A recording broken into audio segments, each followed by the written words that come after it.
There was a time when futurists were predicting that the advent of 3D printing was going to change our lives, that each of our houses would have a 3D printer to make whatever items we need. What virtually no one predicted, though, was that there might soon be 3D printers that could construct almost the entire house. But that's just what a 6-year-old Austin, Texas company called Icon is doing, 3D printing buildings. And if you believe Icon's mission-driven young founder, 3D printing could revolutionize how we build, help create affordable housing, even allow us to, wait for it, colonize the moon. Sound out of this world? Take a look. The story will continue in a moment.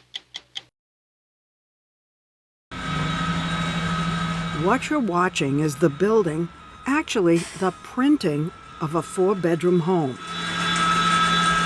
On this construction site, there's no hammering or sawing, just a nozzle squirting out concrete, kind of like an oversized soft-serve ice cream dispenser, laying down the walls of a house one layer at a time. It's the brainchild of a 41-year-old Texan who's rarely without his cowboy hat, Jason Ballard. 3D printing a house. Yes, ma'am. People are going to hear that and say no. We're sitting inside one right now. This house was printed. Yes, ma'am. Wow. Ooh, Here you are. look at this. Welcome. And so was this one. Does a concrete home printed by a robot have to look cold and industrial? Maybe not. I like the curved wall. Ballard gave us a peek at the first completed model home in what will soon be the world's first large community of 3D printed houses, 100 of them, part of a huge new development north of Austin. They'll start in the high $400,000 range. How exactly does 3D printing a house work? Well, it starts with this 1.5-ton sack of dry concrete powder, which gets mixed with water, sand, and additives, and is then pumped to the robotic printer. Now you are looking at how we control the bead size. Connor Jenkins, Icon's manager of construction here, explained that the printer completes one layer called a bead every 30 minutes, by which time it's hardened enough to be ready for the next bead. Steel is added every 10th layer for strength. The amount of change you're making is Tiny. It takes about 2 weeks to print the full 160 bead house. Jenkins gave me the controls, an iPad. So look, Leslie, that's a little skinny. Will you press the +1 real quick? Aren't you Done. worried? You just increase the bead size incrementally. I'd be worried if I were you. But turns out the path is entirely pre-programmed. I couldn't mess it up if I tried. Don't tell the people. I think that's the most gorgeous bead I've ever seen. I think this will be the highest selling house. For now, as Jason Ballard showed us, Icon is only 3D printing walls with cutouts for plumbing and electricity. Roofs, windows, and insulation are added the old-fashioned way by construction workers. He calls it a paradigm shift It really is like a Wright Brothers moment for airplanes. Like in how we construct our housing. But why do we need a big shift like that? Because right now, it is too expensive. It falls over in a hurricane, it burns up in a fire, it gets eaten by termites. The way you try to make it affordable is you trim quality on materials, you trim quality on labor. The result is these cookie cutter developments. And this is not the world. We are not succeeding. It's something we have to get right. On top of that, it's an ecological disaster. And I would certainly say it is existentially urgent that we shelter ourselves without ruining the planet we have to live on. Fire-resistant, flood-resistant, wind. Ballard showed us a sample of a 3D printed wall beside a conventionally built one. You say it's faster, more efficient. Yes. Why do you say that? What you've got, let's count the materials. Siding 1, moisture barrier 2, sheathing 3, stud 4, drywall 5, and then float tape and texture. You can count that either as 1 or 3. But you've got at least half a dozen novel steps that have to take place to deliver an American stick frame wall system. By comparison, we need a single material supply chain delivered by a robot. Let's talk about waste. Yes, ma'am. Over here. At the end of constructing a home with these materials, There are truckloads and truckloads of waste left over. These studs are going to have offcuts that go into a waste pile. Same with siding, same with drywall. All of it goes into Whereas a with waste pile. At the 3D end of it, printing, he you have to says, include that in the price you of the only homeowner's having print paid for all what the you waste that's on the need. building. So in short, like if an alien came down to planet Earth and saw these two ways of building and said, from first principles, which is better, the alien would go, stronger, faster, termite resistant, fire resistant, like by a mile, this is the best way to build. Though old school construction workers may disagree. If Ballard sounds a little like a revved up salesman or a preacher, there's a reason for that. He grew up in East Texas, a studious, outdoorsy, spiritual kid, first in his family to graduate from college. You were thinking about becoming an Episcopal priest. Yeah, I was almost an Episcopal priest. But along the way, I started just like getting this like itch about housing not being right. So I studied conservation biology. I got involved in sustainable building, and I worked at the local homeless shelter. And so now I'm thinking about homelessness, and I'm working in sustainable building. Along the way, my hometown gets destroyed by a hurricane, and I have to go help my family pull drywall out of their house. I feel like life is just putting housing in front of me, right as I've been like approved to go to seminary. And so I go to my bishop, the Bishop of Texas, Andy Doyle. He's still the Bishop of Texas. And I said, what do I do? And at the end, he said, Jason, I want you to pursue this housing thing. Like, this is your priesthood. This is your vocation. And if it doesn't work out, the church has been here for a long time. We'll still be here. But that must have turned the switch for you. It did. It made it more than a hobby or a business. Rather, it sort of became a mission. He began pursuing that mission with Evan Loomis, a buddy from Texas A&M who had gone into finance. As we looked at it, like nobody had incorporated kind of the holy trinity of innovation to housing, which was robotics, advanced materials, and software. So in a borrowed warehouse on nights and weekends, and having read everything they could find about the mechanics of 3D printing, they tried to design a 3D printer that could make a building. How big was it? It was 10 feet by 10 feet by 10 feet. So it would have printed, if we had ever gotten it to work, which we did not, it would have printed like a 100 square foot like demonstration building. They didn't get it to work, but enter Alex LaRue, a recent Baylor engineering graduate who was tinkering with a similar idea. Did you ever actually build anything? Yeah, I did. What was it? They printed shed. A shed doesn't sound too cool, but it was a big milestone. It's a real structure. Yeah. The three co-founded Icon in 2017 and soon got funding to print a small house to unveil at Austin's South by Southwest Festival the following spring. They built a new, larger printer that worked. And we got really excited. Okay, Jason, where are we right now? We are printing the world's first permitted 3D printed house. But the kinks hadn't quite been worked out. So at one point, we ran the printer into the print. Explain that. It's supposed to go up, and it went down and then drove into the house and like pushed a bunch Exactly. of layers off. Funny now, but not so much at the time. Some engineers, folks who were like helping us, sat us down and said, guys, it's been a great effort, but you're not going to get there. So like, why don't you guys get some rest? And we were basically like, get out of here. Well, like, It's true. anyone who wants to finish this home may stay. Everyone else needs to leave. And the three of you all agreed on that. Yeah. We knew that we were onto something. And like this was like our shot, and we weren't going to miss it. Alex, They worked round the clock and made the festival deadline by just hours. hey Ballard, any words for the victory lap? Never, never, never, never give up. I stand by those words. Yeah, sure. Never give up. He showed us the 350 square foot finished house. It's a small little house, but it's kind of elegant. Well, I'll be. That's not so bad. I mean, I think that's kind of how people felt about it. It was like better than they expected, and it was easy to believe, well, they'll get better. That small little house won Icon a lot of attention, an innovation award, investors, meetings with the military, and with another Austin innovator, Alan Graham, who created a village called Community First that provides small homes to several hundred of the formerly homeless. Our goal was really the most despised, outcast, lost, and forgotten of our community. Wow. Average time on the streets is 9 years. Average age of death is 59. It's an absolute miracle out there. And so When we were ready to start building homes, one of the first organizations we reached out to was Alan Graham. So Icon 3D printed a welcome center and then 6 small houses for village residents. That's how 73-year-old Tim Shea, who battled heroin addiction for decades, in 2020 became the first person in this country to live in a 3D printed home.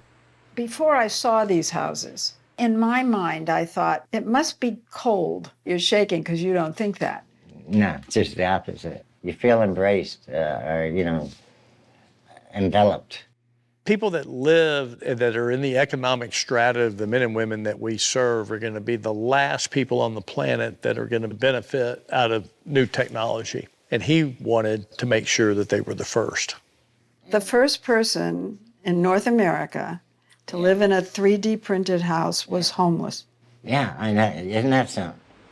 The years since have seen tremendous growth for Icon, a new factory to build more printers and improve the quality of its concrete, and a facility called Printland to experiment with new designs. Icon has printed small homes in rural Mexico, vehicle hide structures for the Marine Corps, huge barracks for the Army and Air Force, and a deluxe showcase home featuring wavy walls and curves that would be prohibitively expensive if built traditionally, but not when programmed into a 3D printer. So in your minds, is your customer a homeless person, or is your customer me? There's a trick here, because what our heart wants to do is to serve the very poor. And it's often been confusing for people to understand. It's like, I thought you guys were helping homelessness. Why are you building that fancy house? Yeah. I would resign if I was only allowed to build luxury homes. And we would go bankrupt right now if all we built was 3% margin homes for homeless people. But once this technology arrives in its full force, I think it fundamentally transforms the way we build. And not just on the Earth, 3D printing on the moon when we come back.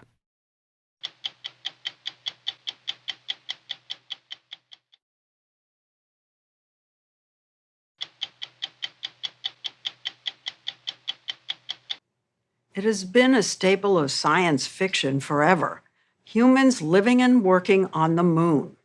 But for NASA, that dream is almost within reach. Their new Artemis program plans to return American astronauts to the moon for the first time in more than 50 years. This time, not just to visit, but eventually to stay, and even use the moon as a base for exploring Mars and beyond. But staying on the moon requires infrastructure, landing pads, roads, housing. And you can't exactly bring 2x4s and sheetrock on a spacecraft. That's where 3D printing comes in. NASA is partnering with Jason Ballard's company, Icon, to pioneer 3D printing on the moon.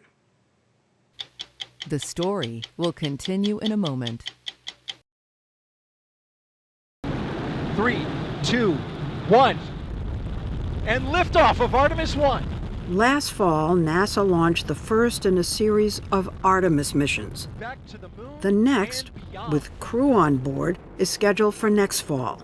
And by the end of the decade, an Icon printer is supposed to fly to the moon to test print part of a landing pad.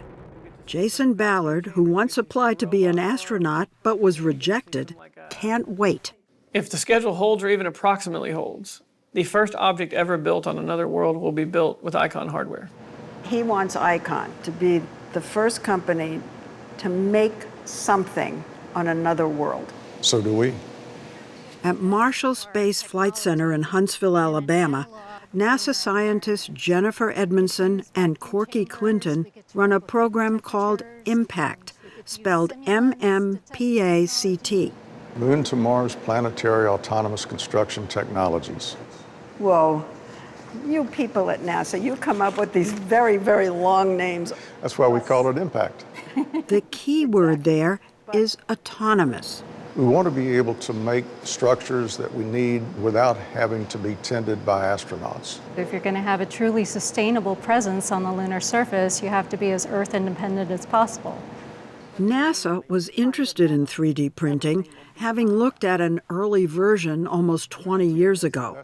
So when they heard about the progress Icon had made with their first houses in Austin, Corky Clinton traveled there to take a look. Being an engineer, I spent a lot of my time going around and looking at the size of the beads and how they went around the corners, and I'll tell you, I was really impressed with what they had accomplished. Impressed enough that NASA gave Icon development money in 2020 and then last fall a $57 million contract. Welcome to Space Lab, Lesley. This is where we figure out how to build on other worlds. Ballard and Evan Jensen, who leads the project, explained the fundamental challenge. To bring an object roughly this size from Earth to the moon's surface would be $1 million. And think of how many sort of brick-sized things we would need to do: launch pad, landing pad, roads, habitats. So we have to learn to live off the land. You have to learn to build it there and use Correct. the materials from there. That's right. But that's no easy feat. It means using what's called lunar regolith, which covers the moon's surface, rather than concrete and water as a building material. Regolith is made up of rock that has been pummeled over billions of years from asteroids, comets, and things. Is it like sand? It's actually finer than sand. Icon has a big tub full of simulated moon regolith, and they have invented and built a robotic system to 3D print with it. You're going to build all those roads and buildings out of this? That's correct, the robots will. This is actually the mission that we are scheduled to fly. As he pointed out in this rendering, Our robotic arm with our laser system. they've created a whole new way to 3D print with lasers.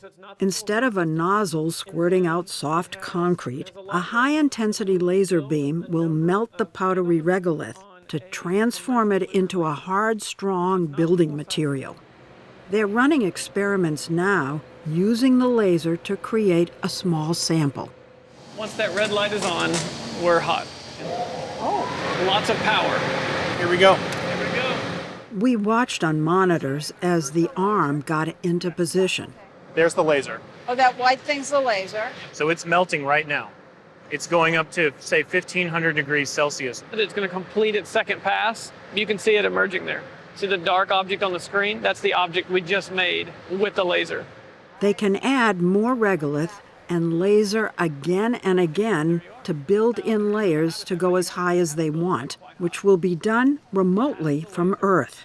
It takes hours to cool, so they showed me a sample they'd made days earlier. This is pretty darn hard. That's our landing pad. You're holding it. Yeah, I'm holding the landing pad. that's exactly right. It's pretty cool. That's a scientific term. Icon sends them to NASA, where they're blasted with this special plasma torch The torch will be about 4,000 degrees. to see if they can take the heat a landing pad would have to withstand. See Oh, there it is. The torch is so bright, you have to watch on a monitor. there. That was it. A few minutes later, out it came. Oh, it's just a little bit warm. It looks good to me. I don't see any loss of material. I don't see any cratering. It survived the test. Passed the test with flying colors. The next test will be operating the entire robotic arm and laser We'll put in a large-scale simulant bed. inside NASA's giant thermal vacuum chamber, which mimics the moon's extreme cold, heat, and vacuum conditions. This is sort of like a Ballard's idea is to eventually send mobile 3D printers to the moon So this moves the printer around. with a longer robotic arm sticking out of the top to print whatever is needed. And then they would build the road, and then they would build those habitats, right? And it wouldn't stop there. If we can do it on the moon, we can do it on Mars. The moon is actually harder. It's harder. Mars is almost in every way easier, except for it's so far away. Easier, they agree, because for one thing, Mars doesn't have extreme temperature swings. Still, in my mind, it's science fiction. But in your minds, it's absolutely in the palm of your hand. It's going to happen. We can see the steps in the technology to get us there. Now that's thrilling. It's exciting. Quality can't go backwards in Block 4. Icon says trying to 3D print on the moon and Mars is helping with their work here on Earth. They are formulating new mixes to reduce the carbon footprint of their concrete. We think we'll be there by end of year. And they're trying out more radical architecture. Quite complex shapes and geometries. Almost looks like ripples on the surface of water. Patterned walls. It's very subtle. Oh, look at this. Yeah, it almost looks impossible. And next year, as in these renderings, they'll be printing round hotel rooms in Marfa, Texas, and futuristic-looking designer homes. You see a bedroom on that end with a shower and a bedroom here. And here's some renderings of the interior. Wow, right? It gets you going, doesn't it? We're living at a time right now where a lot of CEOs have been caught overpromising, hyping, thinking of Theranos. You're absolutely right. And it's a tougher thing than you know, because part of the job is to get your investors, get your team, and in our case, the world, to believe the things you are saying. Except the things you are saying don't exist yet. You need to get them to believe. So it's hard to know. Like even in this interview, I actually haven't yet told you all the things I believe we're going to do, because I'm like measuring myself. Give us one example. Something wild. I mean, in the future, I think most buildings will be designed by AI, most projects will be run by software, and almost everything will be built by robots. And I don't think that's that far away. I, at my age, find that very depressing. But I'm sure young people don't. No. That world, housing will be more abundant, more affordable, more beautiful. It will make this version of housing look depressing by example. You know that expression, if it seems too good to be true, it is? Or, I do know that expression, but cars and airplanes and moon landings seem too good to be true for a moment as well. And so like, maybe the only proof I can give you is like I'm betting my life on it. Like I have this one precious life to live and I'm using it to do this. And if I could think of a better way, I'd be doing that instead. Or I'd go fishing. Like, this is so hard. And you like fishing. I love fishing.